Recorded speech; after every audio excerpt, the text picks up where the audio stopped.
Hello everyone, आज के lecture में हम लोग क्या स्टार्ट करने वाले बेटा, जॉब एनालिसिस के बारे में। ठीक है, तो पहली बात तो ये कि जॉब एनालिसिस क्या होता है। यहाँ पे काफी सारे लोग रहेंगे जो कि जॉब पे जाते भी है और बहुत सारे लोग ऐसे रहेंगे जो कि नॉर्मल अभी स्टूडेंट से आगे जाके उन लोग जॉब करने वाले, राइट।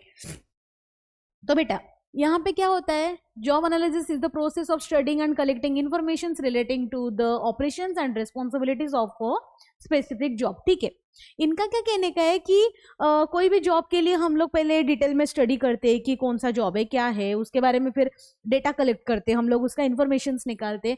एंड उसके बाद में क्या होता है बेटा, जो रेस्पॉन्सिबिलिटीज, क्या operation and responsibilities of specific job. In short job analysis मतलब होता है आपका ये जॉब रिक्वायरमेंट, ठीक है, उसका मेन मीनिंग।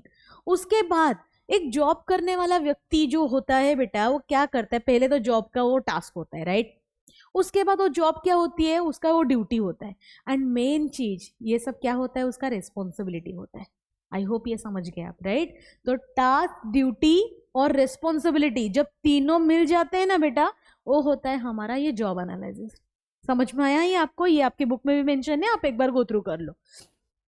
ओके, तो अभी जॉब एनालिसिस में बेटा क्या बोला है हम लोग को, देखो तो उसको दो टाइप में डिवाइड किया है।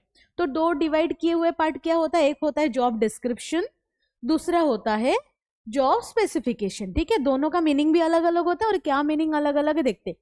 जॉब टाइटल क्या होता है, जॉब टाइटल वो होता है बेटा कौन सा जॉब है, राइट, क्या जॉब है, जॉब का लोकेशन कहाँ पे है, जॉब है कहाँ पे, मतलब बहुत सारे बारीकी से बारीकी इंफॉर्मेशन को बोला जाता है कि जॉब टाइटल। ठीक है, तो जॉब टाइटल में फॉर एन एग्जांपल बेटा आप लोग अभी जो सोच लो जितने भी लोग यहाँ पे काम कर रहे हैं एक कंपनी में, राइट।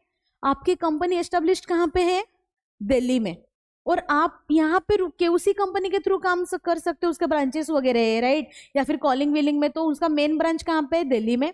आप लोग कहाँ पे हो, रहने वाले मुंबई के, राइट। तो ये सब चीज हम लोग को बारीकी से डिटेल स्टडी करना है कि मैं जिस टाइप का जॉब कर रही हूँ वो जॉब क्या है, उसका टाइटल क्या है, कहाँ पे एस्टेब्लिश है वो कंपनी, राइट, या फिर कहाँ पे वो जॉब रहता है, लोकेशन क्या है उसका, ये जॉब में क्या क्या फैसिलिटीज है, क्या क्या फैसिलिटी प्रोवाइड कर रही है ये जॉब हम लोग को, राइट, ये एग्जिस्ट करता है कि भी नहीं, इसका नाम बेम सब, ये सब हमको इन डिटेल स्टडी करना है।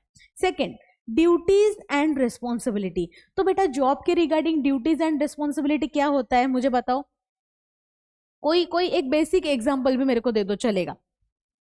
क्या होता है ड्यूटीज एंड रिस्पॉन्सिबिलिटी, ओके।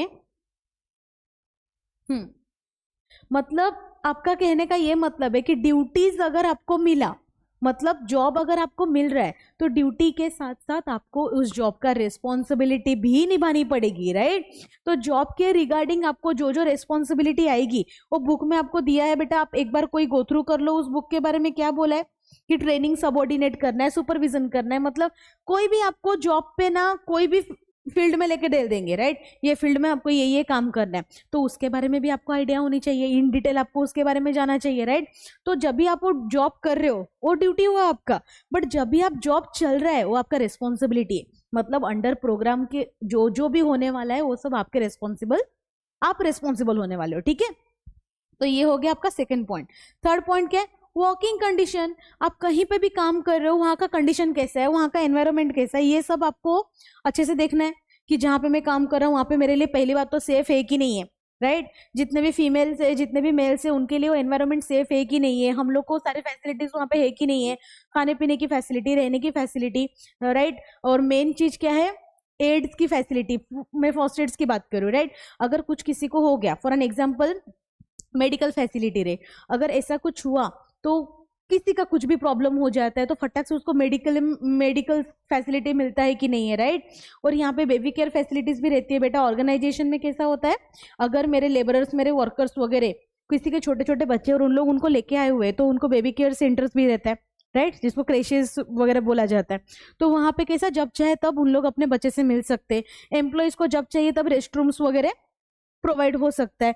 ठीक है, तो ये होता है बेटा working conditions and working hour.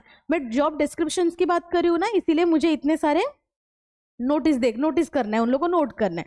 Working hours मतलब मैं अगर यहाँ पे काम कर रही हूँ, मेरे को कितना टाइम काम लगा रहे, राइट, कितना काम दे रहे मेरे को, कितना काम करवा रहे मेरे से, मेरे को कितना टाइम का काम करवा के कितने टाइम का पगार दे रहे, ये सब बेटा हम लोग नोटिस करते हैं कि नहीं, वही सब मेंशन करना है। सैलरी एंड इंसेंटिव्स, मालूम पड़ा मेरे को एक्स्ट्रा काम करवा के सैलरी वही चिपका रहे मेरे को, तो क्या मुझे मिलेगा क्या? नहीं ना। मुझे उस टाइप का जॉब मिल सकता है क्या कि ज्यादा काम 10 घंटा काम करेंगे पर 6 घंटे का सैलरी देंगे? होगा क्या? नहीं ना, किसी को पसंद नहीं आएगा। तो यहाँ पे क्या होगा, सैलरी एंड इंसेंटिव्स प्रॉपर मुझे मिल रहा है कि नहीं, ठीक है, मुझे जो अमाउंट चाहिए वो अमाउंट में मुझे काम दे रहे हैं और जो अमाउंट में वही अमाउंट में मेरे को सैलरी प्रोवाइड हो रही है कि नहीं, ये हमको बारीकी से इन डिटेल करना है। वो आता है आपका ओवरऑल जॉब डिस्क्रिप्शन, ठीक है। अभी बात करते हैं हम लोग इसके बारे में, जॉब स्पेसिफिकेशन। जॉब स्पेसिफिकेशंस क्या होता है बेटा? कंपनी में तो अपन चले गए, इतना सब इन डिटेल जानकारी लेके चले गए, जाने के बाद अभी कंपनी हमारे अंडर क्या देखेगा? कंपनी पहले देखेगा कि क्वालिफिकेशन, भाई तुम पढ़े लिखे हो या ऐसे गांव से गवार देहाती बन के आ चुके हो, राइट। तुम लोग पढ़े लिखे रहेंगे पर तुम्हारे अंदर कोई स्किल नहीं रहेगी, राइट। ये सब बात क्या हो गया, ये क्वालिफिकेशन देखेंगे कि फॉर एन एग्जांपल क्वालिफिकेशन तो बहुत कुछ रहता है, बट कंपनी को एक क्वालिफाइड बंदा चाहिए या बंदी चाहिए, पोस्ट ग्रेजुएशन किया है कि नहीं, इसके पास कोई इंटरनेशनल कोर्सेज का कुछ डिग्रीज वगैरह है कि नहीं है, जो भी उसको अपने स्किल जैसा भी कंपनी को चाहिए, कंपनी वो क्वालिफाइड उस टाइप का है कि नहीं, ये आप में देखने वाला है, बराबर। Second, qualities. अभी क्वालिफिकेशन तो मैम समझ गया, अभी क्वालिफिकेशन है तो क्वालिटी भी होनी चाहिए ना, ऐसा जरूरी नहीं होता बेटा। बहुत सारे लोगों को मैंने ऐसा देखा है, क्वालिफाइड तो रहते हैं बट उनके अंदर वो क्वालिटी ही नहीं होती, राइट। तो इसमें क्या होता है, बंद कंपनी ये देखेगी कि चलो ये क्वालिफिकेशन तो इसके पास सारे के सारे डिग्रियां हैं, बट क्वालिटीज में, क्वालिटी मतलब बात करने का सेंस है क्या नहीं, मैनर के साथ विथ रेस्पेक्ट के बात कर सकता है कि नहीं, मालूम बड़ा पढ़ा लिखा है बट आवारा लोग आवारागर्दी करके बात करता है, कोई फायदा है क्या उसका? नहीं ना। उसका रहन सहन कैसा है, उसकी ड्रेसिंग सेंस कैसा है, जिस काम के लिए मैं उसको खड़ा करने वाला हूँ या खड़ी रखने वाला हूँ ऐसा, तो क्या ये काम वो हैंडल कर पाएंगे कि नहीं, ठीक है। सेल्स में ये कस्टमर को पटाने जैसा ये बात कर सकते हैं कि नहीं, ये सब क्वालिटी है ना बेटा, डिसेंट बिहेवियर वगैरह ये मैटर करता है, ठीक है। तो कंपनी ये देखेगी कि वो XYZ बंदे में ये सब क्वालिटीज वगैरह इंक्लूड है कि नहीं है, ओके। फिर आएगा एक्सपीरियंस। एक्सपीरियंस बेटा कंपनी पूछती है कि आप फ्रेशर्स हो या फिर आपको कोई भी एक्सपीरियंस है नहीं, आप बहुत सारे एक्सपीरियंस है, 2-3 जगह से एक्सपीरियंस होके आए हो आप, ठीक है। बट अगर कंपनी ऐसा बोल दिया कि नहीं बाबा मुझे ना सिर्फ एक्सपीरियंस वाले ही चाहिए, तो क्या उतना अच्छे से हो पाएगा क्या? कहाँ जाएंगे फ्रेशर्स वाले फिर? हाँ, उनको तो फिर उस माफिक का जॉब कभी मिल ही नहीं सकता। अच्छा पढ़ लिख के आया, उसको कुछ साल लग गए, उसके बाद क्वालिटी भी उसके अंदर है एंड आफ्टर ऑल वो एक्सपीरियंस नहीं है, तो क्या उसको जॉब से निकाल देंगे? नहीं, उनको मोस्टली ऐसे फ्रेशर्स को भी उन लोग जॉब अप्लाई कर देते, एक्सपीरियंस भी देने को रेडी हो जाते हैं, ओके।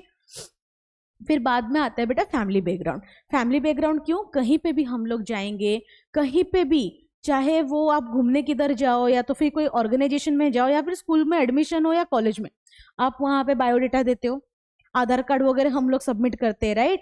तो ये क्या होता है, फैमिली बैकग्राउंड। कहीं पे भी कुछ भी कल को अगर कुछ इश्यूज हो जाता है तो हम आपके घर वालों को कांटेक्ट करने के लिए या फिर आप तक पहुंचने के लिए हमें कोई तो जरिया चाहिए, राइट। ये होता है फैमिली बैकग्राउंड देख के आपको कौन से जगह से बिलोंग करते हो, ये सभी चाहिए, राइट। फिर उसके बाद होता है बेटा एप्टीट्यूड टेस्ट। अभी एप्टीट्यूड टेस्ट क्या होता है, पहली बात तो ये एप्टीट्यूड टेस्ट एंड क्वालिटीज, ये ना दोनों थोड़ा बहुत सेम करता है। क्यों मालूम है? पहले तो उन लोग सेंसेस वगैरह देखेंगे कि इसको फटाक से लॉजिकल रीजनिंग है कि नहीं है, इसको फटाक से कोई बातें समझ में आता है कि नहीं है, सिचुएशन को कहाँ से कैसे बदलेंगे, इसके पास वो स्किल है कि नहीं है। एप्टीट्यूड टेस्ट में कैसे देखेंगे, उसका प्रेजेंस ऑफ माइंड, ठीक है। तो ये सब बेटा आपका टेस्ट होता है। ये एक टेस्ट होता है, जैसे 50 मार्क्स में से आपको स्कोर करना है 30, मोर देन 30, ये सब स्कोर करना रहता है। तो अगर वो 50 में से 30 या मोर देन 30 स्कोर हो गया तो बेटा आप यहाँ से सिलेक्ट हो जाते हो। और ये होता है ओवरऑल जॉब स्पेसिफिकेशन।